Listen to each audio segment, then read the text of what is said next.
तो आज सुबह उठने के बाद मुझे पता चलता है कि आज सुबह हुई थी 5 बजे बहुत ज़्यादा तेज़ बारिश। तो फिर मैं चली जाती हूँ छत पे ये देखने के लिए कि बारिश के बाद कैसा वेदर हो गया है।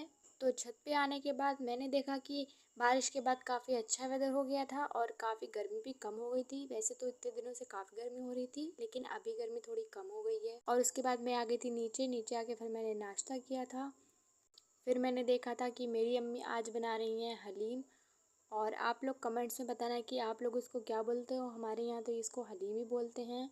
और फिर उसके बाद मैंने ये हलीम खाया था, जो कि खाने में बहुत ज़्यादा अच्छा था। फिर मेरा पार्सल आ गया था और मैंने इसमें मंगवाया था सूट। और ये सूट मैं आप लोगों को किसी और ब्लॉग में दिखाऊंगी। और इसके बाद मेरे घर आ गए थे मेरे कज़न। तो फिर हम लोगों ने उनके लिए नाश्ता वगैरह लगाया। तो आज बस मैंने इतना ही ब्लॉग बनाया था। तो आज के लिए बस इतना ही। मिलते हैं आप लोगों को कल के ब्लॉग में। तब तक के लिए फॉलो कर लेना और कमेंट करना मत भूलना। तो मिलते हैं आप लोगों को कल के ब्लॉग में। तब तक के लिए बाय।